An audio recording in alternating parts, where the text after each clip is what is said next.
दोस्तों प्रणाम। आप सभी यह जानते होंगे कि कोई व्यक्ति जब किसी भी व्यक्ति को बिल लिख देता है तो बिल लिखाने वाला व्यक्ति उस भूभाग का मालिक बन जाता है बिल के आधार पर। वो बिल चाहे रजिस्टर्ड हो या बिल अनरजिस्टर्ड हो। लेकिन अब आप सभी ये भी जान लें कि कोई व्यक्ति बिल के आधार पर मालिक नहीं बन सकता है, क्योंकि इस पर सुप्रीम कोर्ट का लेटेस्ट जजमेंट आ गया है। जिस केस में लॉ पॉइंट डिसाइड किया गया है उस केस का नाम है धनीराम वर्सेस शिव सिंह आदि में 6 अक्टूबर 2023 को लेटेस्ट जजमेंट आया है। इस केस में एक पक्ष सोहन लाल था, वो नावल्द हैं। उसके पास उसकी पत्नी रहती हैं जिसका नाम था लीला देवी।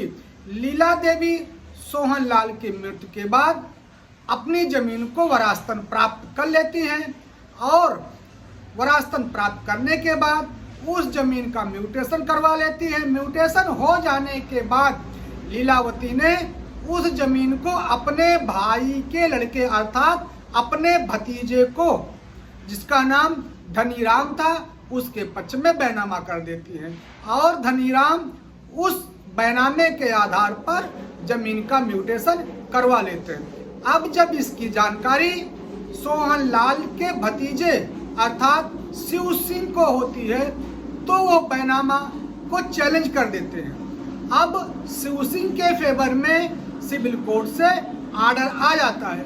आर्डर से दुखी होकर धनीराम ने सिविल कोर्ट से डिसाइड मुकदमे को चैलेंज करते हुए जिला जज के पास ले जाते हैं, अपील फाइल कर देते हैं और फैसला धनीराम के पक्ष में आ जाता है। अब शिव सिंह ने डिस्ट्रिक्ट जज के आर्डर के खिलाफ हाई कोर्ट में रिट फाइल कर देते हैं। अब धनीराम हाई कोर्ट के आर्डर से एग्रीव्ड हो जाते हैं और फाइनल सुनवाई सुप्रीम कोर्ट में पहुंच जाती है। दोस्तों, सुप्रीम कोर्ट में बहुत सारे आर्गुमेंट हुए थे। धनीराम का ये कहना था कि यह जो बिल मेरे पक्ष में है, हमने बहुत सेवा की है, बिना किसी दबाव के उन्होंने बिना किसी प्रेशर को मेरे पक्ष में यह बिल लिख दिया है और बिल के आधार पर इस प्रॉपर्टी के हम मालिक हैं। वहीं पर शिव सिंह की तरफ से ये आर्गुमेंट हुआ कि यह जो बिल है ये पूरी तरह से फर्जी है और इन्होंने कोई भी सेवा नहीं की है। इस बिल को लीला देवी ने नहीं लिखा है। दोनों पक्षों को सुनने के बाद सुप्रीम कोर्ट ने ये फाइंडिंग दिया कि ये जो बिल है वो 2 गवाहों से लोअर कोर्ट में प्रूव नहीं हुई है और ये जो 2 गवाह बिल के हैं लोअर कोर्ट में इन गवाहों के द्वारा ये बिल प्रूव्ड होना चाहिए था। उनको इसका पता होना चाहिए कि हम किस कागज पर सिग्नेचर कर रहे हैं और किस उद्देश्य के लिए कर रहे हैं। जो साइन हो वह फ्री कट के बिना किसी प्रेशर के होना चाहिए और यहाँ पर 2 गवाह जो थे बिल के वो दोनों हॉस्टाइल हो गए थे।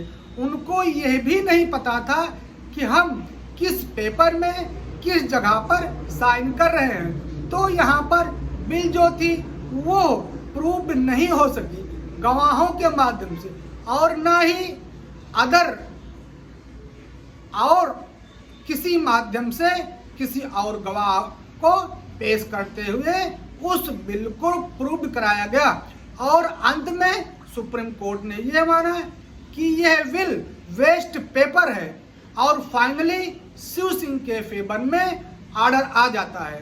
सो फ्रेंड्स, वीडियो अगर अच्छी लगी हो तो हमारे चैनल को सब्सक्राइब करना ना भूलें। इसलिए जो भी बिल हो उसको आप यदि उसमें चैलेंज हो जाता है तो 2 गवाहों या दस्तावेज लेकर से प्रूव कराना अति आवश्यक है। अन्यथा की स्थिति में बिल वेस्ट पेपर होगी, ये कहा है सुप्रीम कोर्ट ने और बिल के आधार पर आप मकान मालिक भूस्वामी नहीं बन सकते हैं। तब तक के लिए प्रणाम, धन्यवाद।